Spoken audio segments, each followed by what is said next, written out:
Welcome to episode 30 of the FeustelFIT Health and Fitness podcast. My name's Nicola Feustel, your host, and today I caught up with Abby Russel from Curvy Living.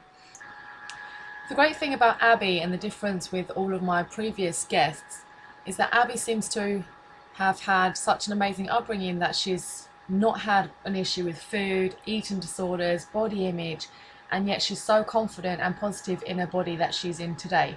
And she's a model representing curvy ladies, and she wants to promote body positivity to everyone else.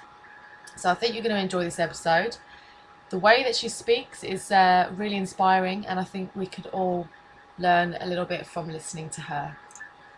And I do find it really fascinating, people who are interested in helping other people who don't have a personal story in that topic. Or somebody who is living with them, in a family member or a close friend who've gone through something, because it's a really selfless thing to do, to take yourself out of your own mind and understand the world from other people's shoes. And that is one of the things that the body positive community allowed me to do. It wasn't just about fat and thin and shapes and sizes. It became about race, about gender, mental health issues and disabilities. And it really opened up my eyes to try to stand in other people's shoes and see where I have thin privilege, and having never been shamed or discriminated against in society for my body, I didn't understand I still don't understand what that could feel like, but I can open up my mind, try to walk in somebody else's shoes, at least hold space for those people, to make us understand what it feels like, and to, if nothing else, stop being part of the problem.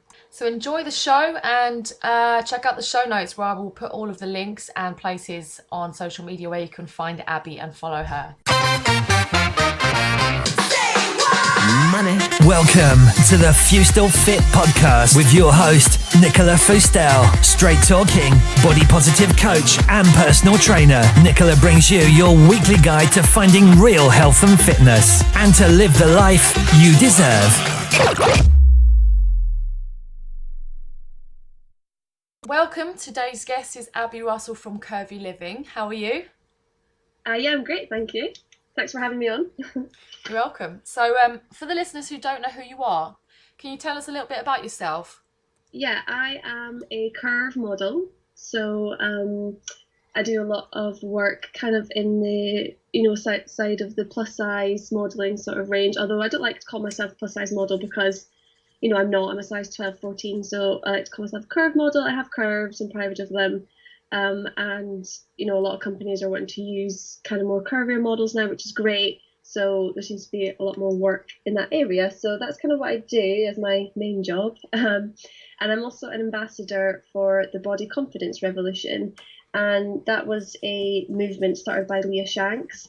And she's got on a group of ambassadors, and we post regularly on the Facebook page about all kind of different things about body positivity. All the ambassadors, we've all got totally different stories, different things that have been difficult for us growing up and everything. And it's a really, really good space to be able to share what we think needs changing, and we want to be able to represent everyone in the world, fat, skinny, whatever. We're there to kind of help people out if they're kind of looking for someone to talk to that needs help, or if they're just feeling like they're not being represented.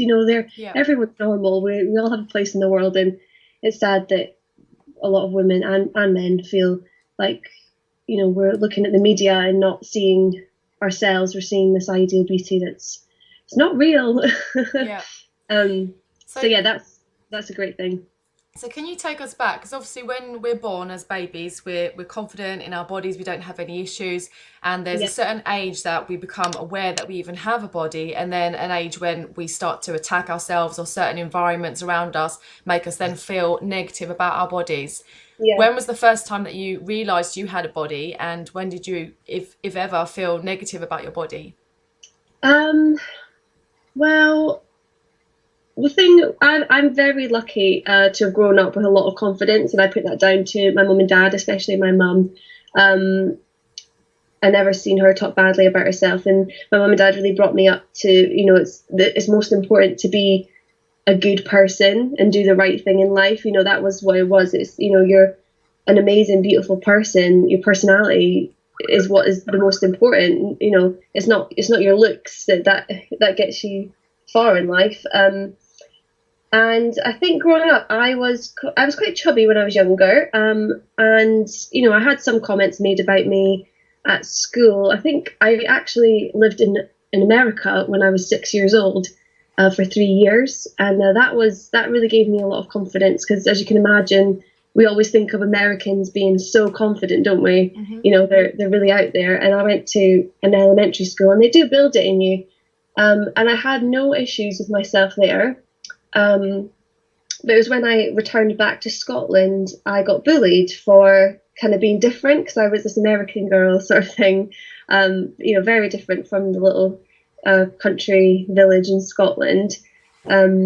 And I guess then was kind of when I realised that I was different, and maybe I was a bit bigger than the other girls in my year, and things like that. And there was comments made, but like I said, I always had a really good open communication with my mum, and I felt like I could go and talk to her about anything, and she always reassured me, that it's all right, like, you've got a bit of puppy fat, yeah, like I had that when I was younger, you're going to grow out of it, like, God, you're only 10 years old, you're growing, you're still changing, like, don't worry about it, sort of thing. So yeah, I was really lucky that I didn't suffer through an eating disorder or anything like that, which I have friends that have. But yeah, I guess that was kind of coming back from America. End of primary school was when I kind of noticed that I was different, and I did start to think a bit negatively. But like I said, very, very lucky that I had great parents that knew how to deal with it. Yeah. So did you ever try to change your body or go on a diet? No, never been on a diet, which I'm very proud to say. I think mostly when I went to drama school after leaving school in Scotland, and I think that was maybe when I was most conscious, because obviously being at drama school is really image based. We're exercising every day. We've got dance classes. An array of dance classes, from ballet to jazz to tap to commercial. So we're using a lot of energy, and I think being at drama school, I really learned a lot about feeding my body correctly, because I was needing a lot of food and calories to keep me going. Because I had to use so much energy every day. So I think at drama school, I was most aware of what I was eating then. And I guess I did have moments maybe where I was maybe a bit thought about things a bit too much, but it didn't go that far. But yeah, I'd say that was the only time when I was really conscious about what I was eating, was when I was at drama school, but not in a bad way, just in a, thinking about energizing myself in the right way without eating too much rubbish, if you know what I mean. So for you, it was quite a positive experience. But did you see anything else going on around you with the other people? Because I've heard from many people that a lot of their issues started actually at drama school, with the pressure to look a certain way. Yeah, again, very lucky that I kind of started at drama school with a positive mindset about myself. But yeah, so many girls in my year, they're gorgeous, absolutely perfect. What people would see as the ideal beauty, very slim, really, really pretty, but they were the ones with the kind of the most issues about themselves. And here was me, the kind of curviest in the year, and I was the one that loved myself the most, when really, looking at the situation, you think I would hate myself the most, but I didn't. It was the other way around. And it was really sad. That's when I kind of started my body confidence preaching, because I just wanted to kind of help them and make them realize, like, guys, yeah, you all look very different and you're different heights, but God, you're like all beautiful. Why can't you see this? We're surrounded by mirrors every day in drama school, which probably doesn't help if you are insecure. But yeah, I did see a lot of girls struggle, and I can see how that can have a bad effect on some people. But again, I think I was really lucky, because I had that positive mindset already. So yeah. That's great that you've had such a good upbringing. You felt really positive about it from the beginning, and then Yeah. used your own body image to try and help other people with theirs. Yeah, definitely. And you know, it's very, I've honestly never met anyone that has the similar kind of story to me, as I've been confident my whole life. You know, I've never met anyone that has been like that. And to me, it's like, this needs to be the normal. And that's why I want to, you know, be telling, you know, a lot of people that are my age now that might be starting to have kids, you know, that it's so important as we grow up and we start having families and kids, that we need to be bringing them up confident, and let's not, you know, let's not tear them down. Let's make them realize that what they're seeing in these magazines, it isn't real. It's all photoshopped. Like, don't compare yourself, you know. We need to have open communication with our kids, and I think that's what's really important. But at the same time, how do you feel about parents obviously saying nice, positive things to their children, but being a model yourself, with beauty being one of the priorities, Yeah. with parents telling their children all the time that they're beautiful, and then their identity becomes the beautiful girl? How do you feel Yeah. about that? Because obviously anything can change, and your body can change, the way that you look can change as you age and having children, as you were saying. hmm yeah, obviously, it's the thing of when you're grown up, they change so much. Like, I'm 25 now, and when I look back at photos when I was 20, I feel like I still look quite different. So it just shows you how we really do change and progress. And I feel like that we need to communicate that to our kids when we're growing up. And it's not, we don't have to tell. Yeah, obviously we can tell. You can tell your kids that they're beautiful and everything, but we also need to make a point of making the point of, oh wow, like, you're so caring, you're so kind, you have such a great heart, that was really, really nice that you done that. And you know, it's more about the personality things and how you act in life and how you treat people. We need to be, you know, as parents, they need to be saying that to their kids, and Yeah. not just focus on your looks, your looks, because your beauty does not define who you are as a person. So what does body positivity mean to you? Body positivity is absolutely accepting your body as it is. We all have different shapes, we all have different, you know, things going on. And I feel like a big thing is just accepting that, because that's the body you've been given. And everything you've done in your life has brought you to this point, has brought your body to this point. So you might have stretch marks, you might have stretch marks on your belly because you've been pregnant, but you've been pregnant and you've created a life, and that's amazing. And some, you know, a lot of people can't even do that. So it's to be grateful for the body that you have, and that it's really a miracle, is the human body. And I find it fascinating, and I think people need to think of it more like that. And also, it's embracing what we have. And life is short. You know, we see these horrible things on the news, when, you know, anything can happen, and life can be cut short, and it's scary. But it just makes us realize that, you know, wow, what am I doing here? Why am I hating myself, and why am I stopping myself from going to do something because I feel, you know, self-conscious? And especially with summer coming up, a lot of women feel self-conscious about, you know, getting in a swimsuit and going to the beach and things like that. But it's like, oh, like, but you're losing out on all these memories, and there's not many summers left really in your life. Do you know what I mean? So yeah, it's all about that, and just living life and loving it. And if you want to change, like, if you want to lose weight, that's great. Like, you do that, and I always like, you do you. But it's always about doing it for the right reason. And if you're going to lose weight, you know, you've got to have a good mindset to it. It's not because you hate your body, it's because you're like, right, I want to improve myself, I want to get strong, I'm going to be, you know, Wonder Woman here. It's coming from a good place. It's not coming from a hateful place, because then that never works out well. So what do you think about diets? I ban the word. I don't use it. Whenever I hear someone in my family mention it, I'm like, hey, that word is banned. We don't use diets.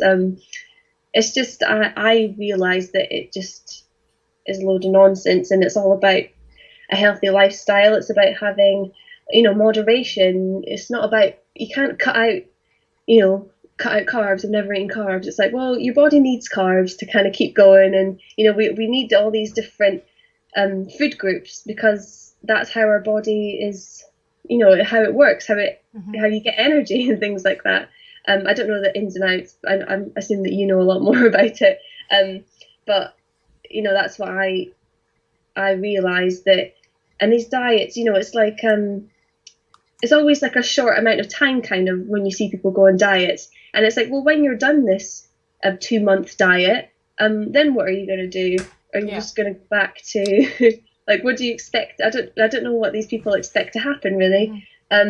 So you need to think of it as it's a lifelong lifestyle change, and you have to. I mean, food is good. We as people, we enjoy food. We find comfort in sitting down to a nice dinner and things like that. And these are the pleasures of life. And to kind of cut that out and make it sad and negative is just, it's not enjoying life, is it? I think it's easier said than done, because there will be people listening who feel like they don't like their bodies, so therefore they want to change them. And then when they want to change them, the first thing the media tells you to do is to go on a diet.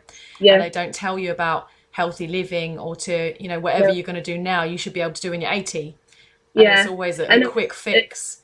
It's so difficult. I get so angry because all these companies, these weight loss companies, these diet companies, they make money from us hating ourselves. And it's just not cool. Like, I'm just like, oh, it's so frustrating. And that's what I say, if we all came to the realization that, oh yeah, let's just accept ourselves for who we are. We're all beautiful in all different ways, and that's great. And I'm gonna have a healthy lifestyle, balanced, everything in moderation sort of way of thinking. God, these weight loss diet companies, it'd all go absolutely, bust and not be going anymore, which would be great. But it's that thing of, well, I can never see that happening because they make so much money from it. It's crazy. But I think that's where, if you realize that, you need to be aware of what you're taking in. Like, you need to be aware of, if you're on social media a lot, if you're following people who aren't showing you these good things, that may be promoting these weight loss drinks or whatever, well, you need to unfollow them and you need to stop it. And when you're out and about with these adverts in our faces and everything, you need to make a conscious effort to really block that out and really change your mindset of what you're looking at, because it just comes in so unconsciously and really affects us, and that's what's really difficult. I think at the same time, labelling does as well, because as you're mentioning people on like billboards when you're walking past, and you yourself being a plus size model but only a size 12 to 14, you're probably like the average size of woman. I know, and yet you're labelled as plus size. I know. It is frustrating for me as well, because obviously what I do is a job and I have to make an income, which is the reality of it. But that's why, I could say, on my Instagram bio and whatever, like plus size model, but I don't, because I'm like, well, I'm not here to offend actual plus size women that might be a size 20. I know, and they see me saying, oh, I'm plus size, and they're like, well, no. So that's why I'm really conscious of being, I'm a curve model, because I am curvy. I have, big bum, big boobs, but I love it.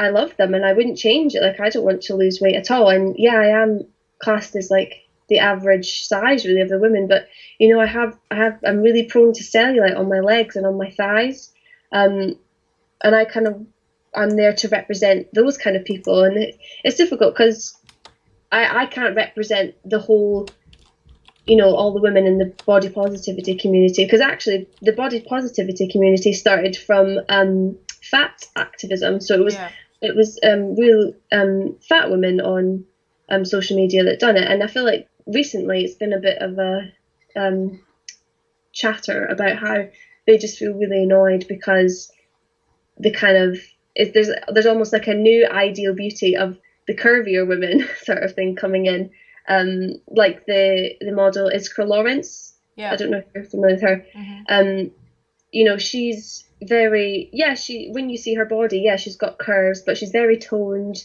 tall, and she's got, over 3 million followers on Instagram, and I know that she's kind of getting in some trouble about being involved in the Shape magazine, and it was like kind of correlated with a 28 diet day plan, and they're kind of like, oh, you're supposed to be body positivity and you're doing this now. And I think it's difficult because it is a hard subject, because we try and put out the message of body positivity, but we can't represent everyone. But I feel like I can represent the women that have similar things to me, and to realize that, hey, I'm totally okay about it and I love it, so you can too. It's not a big deal, sort of thing.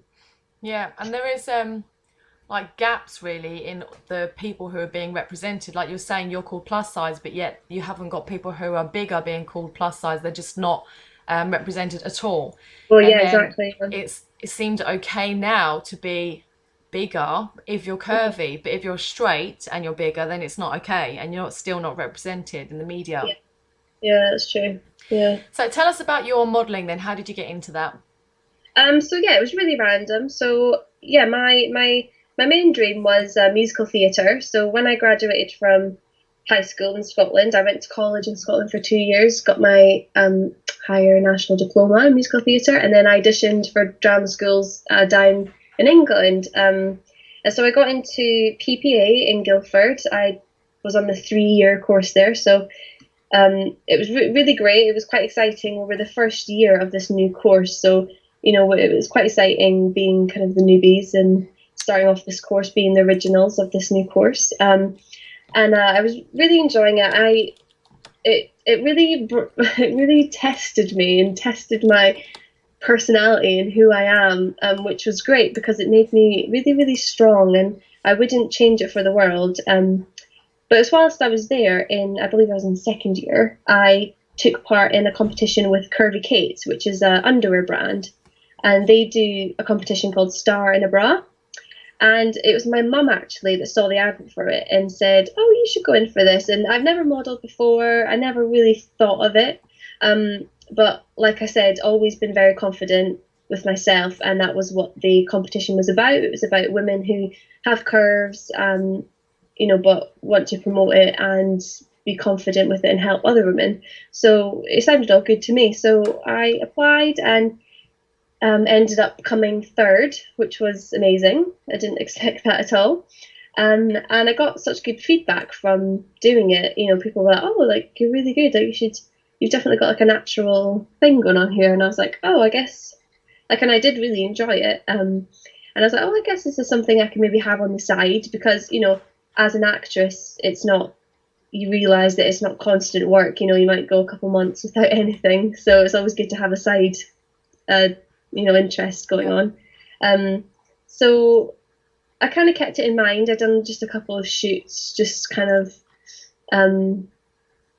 for kind of building some sort of portfolio. And then I was in a competition with Every Model magazine. And then I was in a competition with Miss Curvaceous. And that was really fun. I met some amazing ladies in that. And then after graduating from drama school, I had a go at the musical theatre life, but just wasn't my bag. Just wasn't really enjoying the lifestyle of it. It's just crazy because doing musical theatre, there's so many people every year that graduate, so it's like a whole new batch of these fresh, new actors and actresses that are like, thinking this is it, they've made it, they're going to get the job. But the reality is, so it's very competitive. Yeah, it's so competitive. There's so many people. I find it really difficult. And I was quite honest with myself and quite realistic. And I was just like, I really don't see this happening for me, if I'm honest. So I thought, well, let's give the modelling a go. So I contacted Every Model magazine, who have a management group, and I went and done a shoot with them, and they saw potential in me. And Cheryl Hughes, who started Hughes Models, she retired and sold the company, but she's now doing this kind of mentoring scheme. So she was kind of my mentor, kind of because I didn't know what I was doing starting off this modeling. I was just winging it. I didn't really know all these poses and things like that. So she kind of helped me out on what to do and what kind of stuff I need to our portfolio. So I worked on that, got some shoots in, got myself an agency in London, and I've just been kind of working on it from there. It's kind of a game of patience, really. It's practicing, it's getting your name out there, it's getting a good reputation. So yeah, I'm just being patient with it and hoping that did you think it wasn't as competitive then as the theatre industry? Well, obviously, when you say modelling, you think, God, there's going to be so many people doing it. But I feel like I have a place in this industry. Whereas when I did musical theatre, I just feel like I didn't fit in anywhere. I didn't have a specific kind of casting, which I felt was difficult in the theatre. Did you think that was related to your body? It did have moments of that. So, I'm very, I've got big blonde hair, blue eyes, I'm really smiley.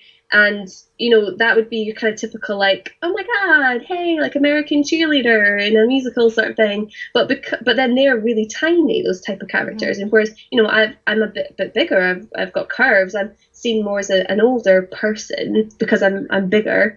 So then my face didn't kind of match my size almost, which is a bit, it's difficult because then I would be auditioning for kind of these older parts.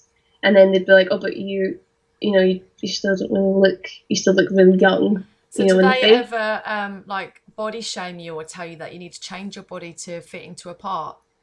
No, I was lucky that I never had that, which was good. But I do and the have reason why I ask as well is because my daughter's just at that moment where she's been accepted for the 3 years at a theatre school. Okay. And so she's one of these perfect girls as well, and I don't want her to get in there and then feel that there's anything wrong with her and anybody tell her that she needs to change. Yeah. She should say exactly as she is. Yeah. Well, it's difficult, but I think because I just exuded that confidence and the principals of the school knew that I was like Miss Confidence and I was Miss Curves and like I'm really acceptance of myself. I feel like they knew that they couldn't say anything to me. Because I one of my really close friends, she got told that you either kind of need to lose a bit more weight or even gain more weight to be the kind of the fat characters. Do you know what I mean? Yeah. Or they were like, but you're a very leading lady, so I feel like you need to like maybe start losing a bit more weight, which I was so angry about because she is one of the people in the year that was most conscious about herself, and I'm like, God, like it's so damaging to do that, and I was really annoyed. But luckily, she's one of my best friends, so I was there kind of with my confidence chat to kind of help her out a bit. But yeah, it is difficult. You just never know what's being said by these principals of these drama schools and things like that. It is difficult, but I guess it's just like I said, it's something that you need to prepare for and know that you're all good no matter what anyone says to you. So why is it that you're so passionate about helping other people to feel confident in their bodies? I think because like I said, I'm confident my whole life, and I've noticed how it makes life easier. I enjoyed life so much. I can go and do anything I want. I can go and talk to anyone I want. Nothing's stopping me. Nothing's in my way. And I've seen from the girls at drama school and other women I've met that how being self-conscious, being down on themselves about just how they look, it stops them from getting out there. It stops them from loving life. And it's just like, God, we have this one life and it's going by fast. Why are you wasting it? Do you think you would still feel, excuse me, I'll start again. Do you think you would still feel as confident though if you had a body that was shamed by society? So if you were bigger or a different shape? Do you know what? I don't think I would, because it is built in me that I'm more confident about who I am as a person rather than how I look. I'm I think that I'm an awesome person and you know I'm really cool to hang out with. I'm such a good friend. I'm a really good girlfriend, and you know that's all things about who I am as a person. It's not about how I look. Yeah. If when people talk about me, you know, the last thing that I talk about is my looks, and I think as if when you know when I say I'm a model, people think that you're really vain and things like that. But if you ask people that are closest to me, they'll say that you know actually she doesn't focus on that at all, really. And like I said, So again, that's a stigma that we have about models. well, yeah, exactly. And I think that's a big thing for me being open on social media is to show that hey, I'm not trying to be like this.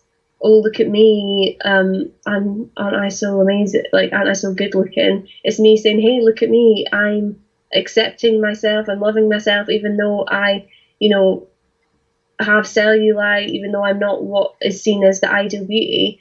So do you show pictures of cellulite, and do you allow people to airbrush pictures of you?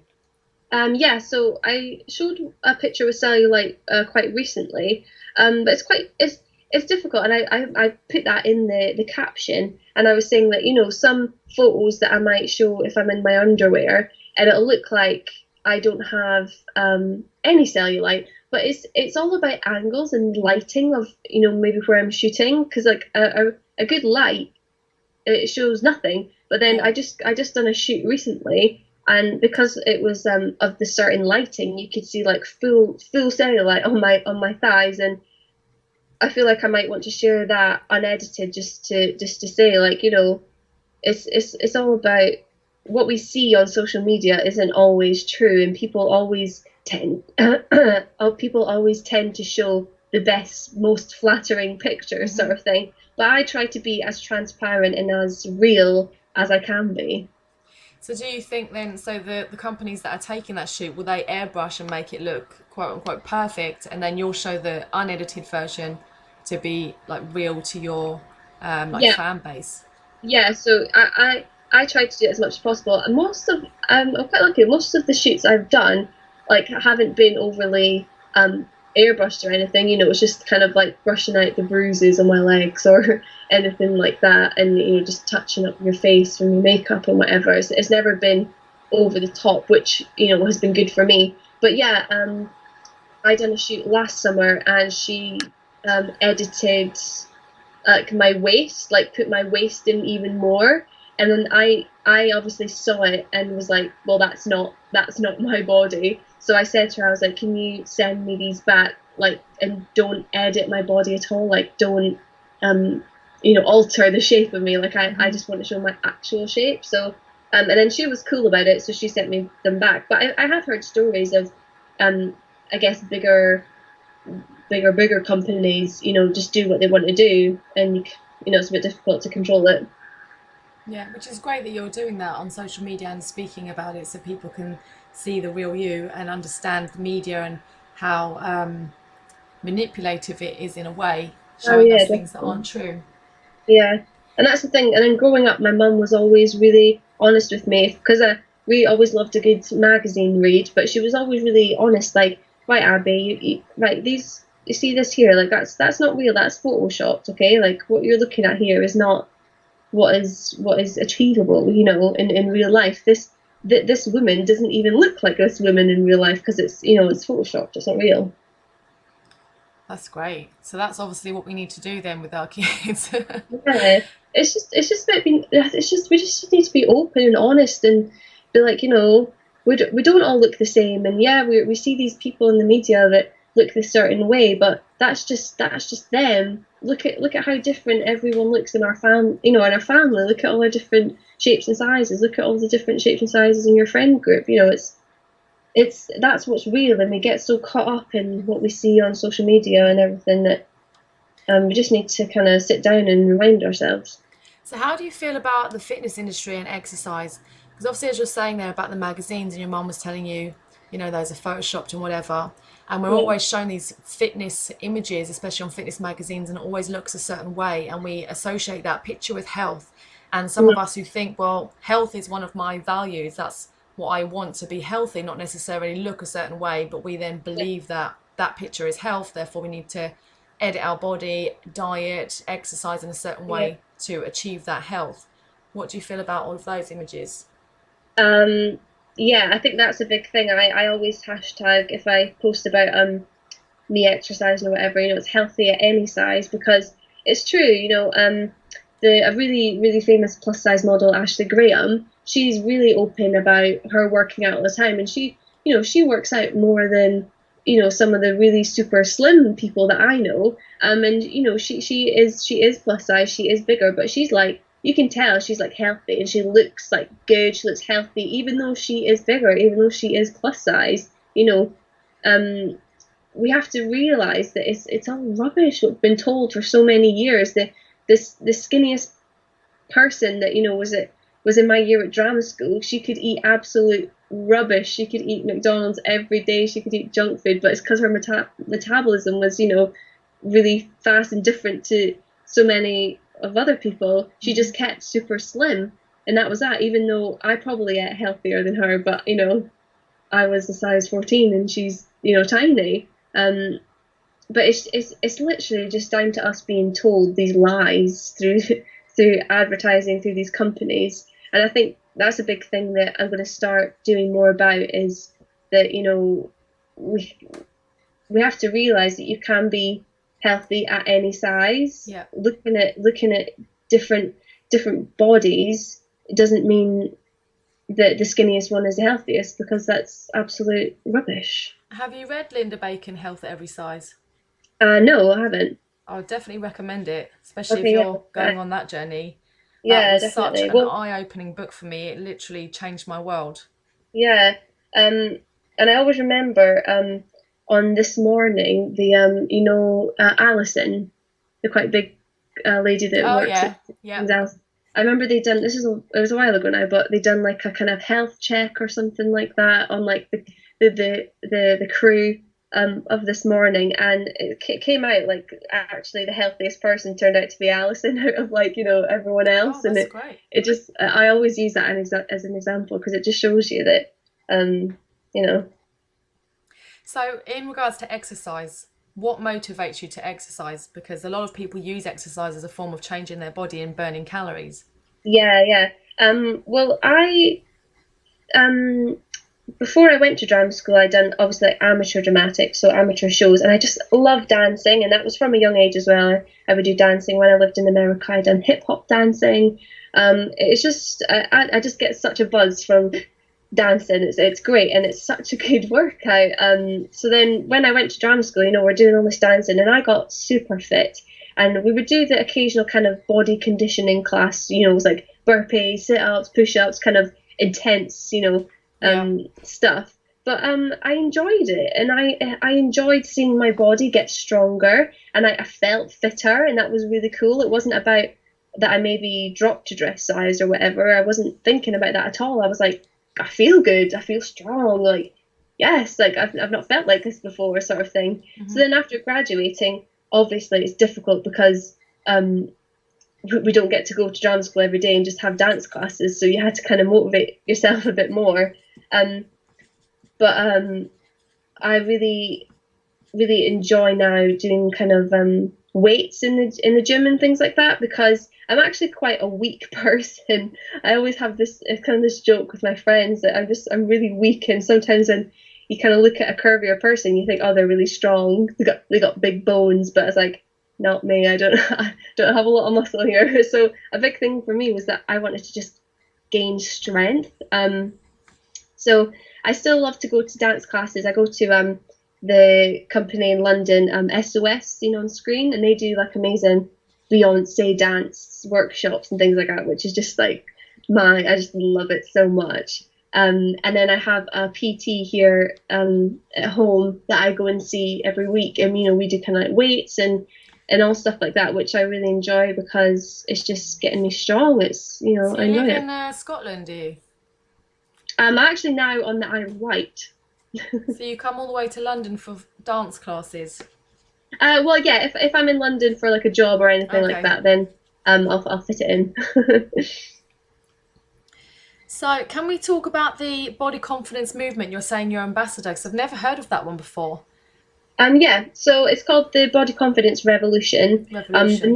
The main hub is the Facebook page. So if you check on Facebook for that, all the ambassadors are on there, and we kind of post regularly about maybe articles that have come up, or we share personal things that Is it we're UK feeling. based? Is it Pardon? started in the UK? Yeah, in the UK, yeah. It was created by Leah Shanks, who is this amazing woman who started it, and yeah, each ambassador, we have our own story, which is great, and we have a kind of our own private page, just us ambassadors. And just recently we've been sharing if we're going through a kind of tough time, people that suffer from anxiety or depression or anything, they feel like they can't, if some people just don't get it and they don't get how they feel, and we're able to kind of talk to each other and say that it's okay to feel like this is all right, and it kind of helps us. And it also, I've learned so much by speaking to these other ambassadors, because it helps me learn about maybe what I say isn't maybe body positivity, and it's like, oh yeah, maybe I shouldn't say that, and oh yeah, I want to be able to and I guess as well, because some words can be triggering, can't they? If you yeah, haven't exactly. experienced certain things and the other people have, like eating disorders and body Yeah. dysmorphia. Yeah, exactly. Like I said before, very, very grateful to have not had to go through an eating disorder or anything like that. But so I don't have personal experience about that. So I might not think about saying something, but then, one of the girls has suffered from it quite bad, and I've really learned a lot from her, because she's shared a lot of her story, and I'm like, oh wow, okay, like I can understand a bit more where she's coming from now, and it's been really eye-opening for me, and I've really enjoyed it. So do you have like any advice for young women, or perhaps even parents then, with their young girls growing up, to try to raise them to be a bit more confident and body positive? Yeah, so for parents, as I feel like if you have a daughter as well, it's that mother-daughter bond that it's you can't be anything. And if you have a daughter, you have to realize that they're looking up to you. You are their role model, and if they see you looking in the mirror and going like, oh God, it's like, God, I've put on a bit of weight, and this is like really tight, show my fat, blah, blah, blah. Like, these little comments you might think are just little things, that these make an impression on your children, and you can't do that. You have to let them see you just loving yourself, accepting yourself, and we have to build them up for who they are. Be a good person in this society, because there's not very nice people in this world, but we have to be the good people. We have to be doing the things that are right, and also making them feel like it's good to be different. That's a big thing as well for me. I really stood out at high school, but the thing was that I actually learned to like to be different, and I like to be unique, and I like to stand out. And I think that's something that, it's very British society that we don't like that we shouldn't stand out. But I like to be different. That means that I'm going to be noticed. That means that I'm going to get a job. That means that I'm going to do this. It's a lot more beneficial to stand out, I think. So I think to let them know that it's okay to be different. Like, it's okay to be unique. You don't have to fit in. That's a big thing for me. And for general body positivity, it's just accepting our body for it's the body we've been given. It's our home. It's our home for our whole life. Let's be kind to it. Let's treat it nicely. Let's stop saying negative things to it, because if you're constantly saying horrible things to your body, it's not going to react in a good way. So let's flip it, and start being nice, and you'll notice the changes really quickly. And just going back to the food, actually, so I meant to ask you earlier, do you feel like you're an intuitive eater? So when we're obviously babies, we have milk, and when we're full, we stop eating, and we can't be forced fed to be over full. And at the same time, we wouldn't be left crying, being hungry. So we naturally know when we're hungry and when we're full. And a lot of people who've had eating disorders and follow meal plans kind of push past their natural feelings of hunger and fullness, so can lose track of what they actually feel like. Do you feel like because you haven't dieted and you've had this great relationship with your body, that that you naturally are an intuitive eater? Yeah, I definitely feel like I'm not too bad at that. Yeah, I do eat when I'm hungry, and if I'm not hungry, then I won't have much or anything like that. I feel like I need to maybe watch is that I just have such a big sweet tooth. So I'm quite snacky. So and especially if I'm home and I'm maybe not working, I'll just go to the cupboard and maybe go a bit too far on some of the sweet stuff. But no, I am quite good, and I think it's because I don't have a bad relationship with food, and I think that's what it comes down to. People that have suffered from eating disorders and think too much about their calorie intake and macros and all that stuff. It's you're creating a bad relationship with food because you're thinking negatively about certain food. And I've just never had that. I've just been like, just gonna eat what I want really and what I fancy, and that's about it really. So how do you deal with society's discrimination of the way that you eat? Because as somebody in the public eye, being a model, I'm sure you get a lot of people who say, I want to look like you, I need to eat like you, do the exercise that you do, and they become like the food police watching what you're eating. Yeah, I've never really had that many comments about kind of what I eat or anything like that. It's not really a thing. I think, and also you have to be. I think with eating, it's because I know people that might feel conscious about eating certain things in front of certain people because they think that they're judging them for eating this bit of cake or something. But and then it just literally comes down to being like, well, I'm okay about eating this. I want to eat this. I'm all good with myself. Like, I don't care if you're judging me right now because this is what I'm doing.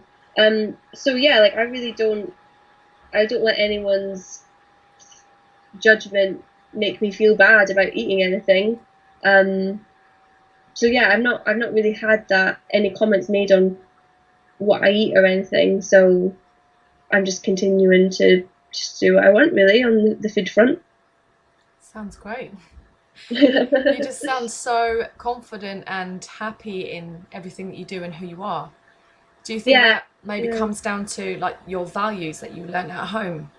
Yeah, I really honestly think it does, and I couldn't thank my mum and dad enough. And I know that so I've seen, I spoke at the Women's Centre on International Women's Day, and I see people that don't have such great parents, and yeah, like some people have rubbish parents, like yeah, we all know this, and then from that it's really difficult. But then that's the good thing about social media is like these young people who might not have a great family to look up to, that's how you can use social media in a positive way because there's great people online that can be so inspiring, that can really help you. And that's why I think that social media is so great. And if you use it the right way, it can really change your life. And I feel like we need to be thinking more like that rather than, oh, social media, oh, Yeah. too much. But at the same time, it's so hard to be a parent and you can't get I it know. right all the time. And especially if you Okay. are suffering with your own body issues and food issues, Yeah. it would be really hard not to do certain things in front of your kids. But it's definitely good to raise awareness of it so that if you can't at least help yourself for now, to not do those things in front of your children because they're watching everything and they are using you as a role model. Yeah, exactly. Yeah.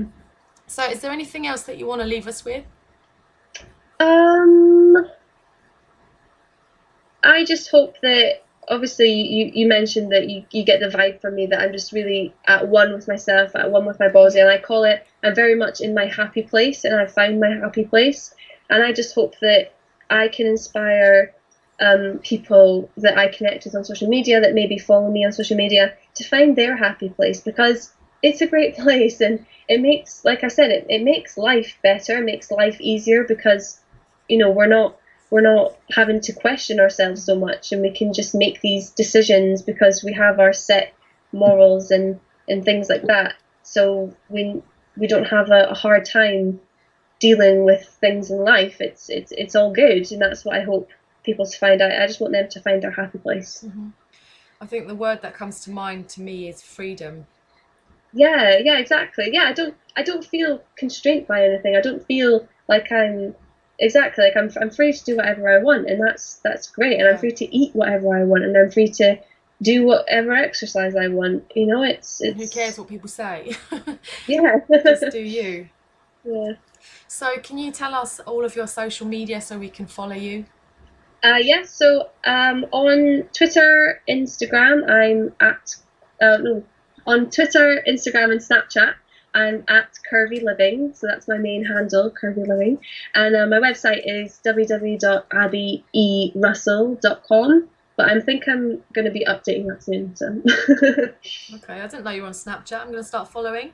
Yeah. I've only just recently got on there and I'm getting a bit addicted to it now. Yeah, it is. It is good. I think they're saying Instagram and Snapchat are the two big ones right now. So. Definitely. So, I really appreciate your time today and just want to say big thank you very much. Yeah, thank you for getting in contact with me. It was really, really good. If you like this episode, don't forget to subscribe and leave Nicola a review on iTunes. You can also check out the show notes and get other free content on her website, FeustelFIT.co.uk. If you'd like to contact Nicola, email nicola@FeustelFIT.co.uk.